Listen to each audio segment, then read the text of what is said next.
राधे कृष्णा दोस्तों। तो चलिए हम आज की कहानी को शुरू करते हैं। हमारी आज की कहानी भीष्म ने किए थे 4 घोर पाप जिसके कारण मिली थी बाणों की सैया।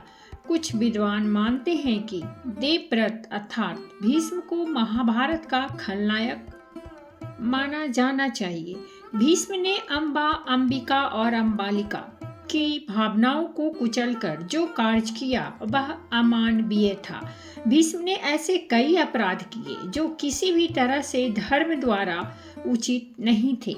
इसीलिए कहा जाता है कि वे अधर्म के साथ होने के कारण आदर्श चरित्र नहीं हो सकते।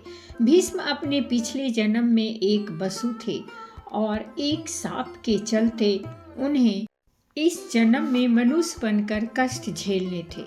8 वसु भाइयों में से एक ध्रुव नामक वसु ने एक बार वशिष्ठ ऋषि की कामधेनु का हरण कर लिया था, जिससे क्रोधित होकर वशिष्ठ ऋषि ने ध्रुव से कहा कि ऐसा काम तो मनुष्य करते हैं, इसीलिए तुम 8 वसु मनुष्य हो जाओ।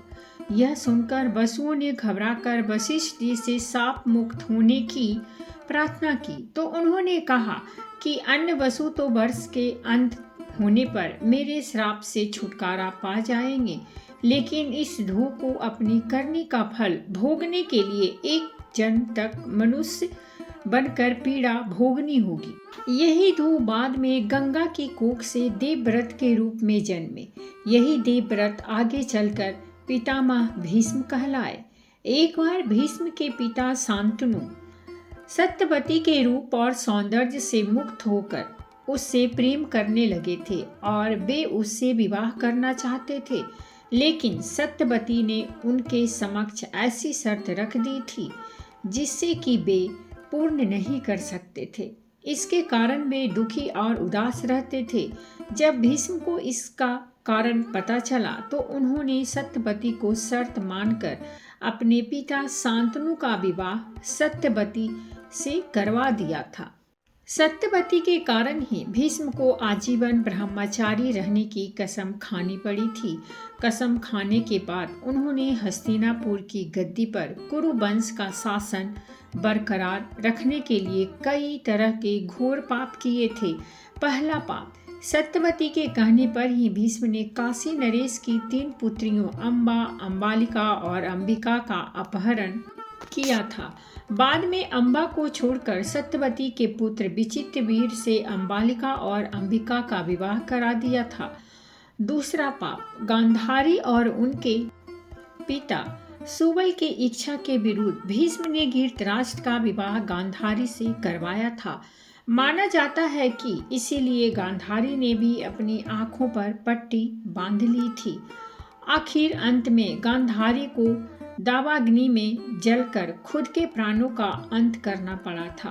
तीसरा पाप, भरी सभा में जब द्रौपदी को निर्वस्त्र किया जा रहा था तो भीष्म पितामह भी चुप बैठे थे। भीष्म ने जानबूझकर दुर्योधन और शकुनी के अनैतिक और छलपूर्ण खेल को चलने दिया। सरसैया पर भीष्म जब मृत्यु का सामना कर रहे थे तब भीष्म ने द्रौपदी से इसके लिए क्षमा भी मांगी थी। चौथा पाप, जब कौरवों की सेना जीत रही थी, ऐसे में भीष्म ने इन वक्त पर पांडवों को अपनी मृत्यु का राज बताकर कौरवों के साथ धोखा किया था। भीष्म ने सरसैया पर लेटे हुए श्री कृष्ण से पूछा कि हे मधुसूदन, मेरे ये कौन से कर्मों का फल है जो मुझे बाणों की सैया मिली। तब श्री कृष्ण ने कहा, पितामह, आपने अपने पिछले 101वें जन्म में जब एक राजकुमार थे तब आप एक दिन शिकार पर निकले थे। उस वक्त एक करकंटा नामक जीव एक वृक्ष से नीचे गिरकर आपके घोड़ों के अग्रभाग पर बैठा था। आपने उसे बाण से उठाकर पीठ के पीछे फेंक दिया था। उस समय वह बेरिया के पेड़ पर जाकर गिरा और बेरिया के कांटे उसकी पीठ में धंस गए। करकंटा जितना निकलने की कोशिश करता उतना ही कांटे उसकी पीठ में चुभ जाते और इस प्रकार करकंटा 18 दिन तक जीवित रहा और ईश्वर से यही प्रार्थना करता रहा कि हे युवराज, जिस तरह से मैं तड़प तड़प कर मृत्यु को प्राप्त हो रहा हूँ, ठीक उसी प्रकार तुम भी तड़प तड़प कर मृत्यु को प्राप्त होगे। अपने अगले और पिछले जन्म में भीष्म द्वारा इतने पाप करने के बाद भी भीष्म को किसी भी तरह से खलनायक नहीं माना जा सकता, क्योंकि भीष्म ने जो भी किया वह हस्तिनापुर के सिंहासन की रक्षा और कुरुवंश को बचाने के लिए किया था। तो फिर महाभारत का सबसे बड़ा खलनायक कौन था? तो दोस्तों, ये थी हमारी आज की कहानी, और अगर कहानी अच्छी लगी हो तो प्लीज़ हमारे चैनल को सब्सक्राइब कीजिए, वीडियो को लाइक और शेयर जरूर कीजिए। कहानी सुनने के लिए बहुत बहुत धन्यवाद।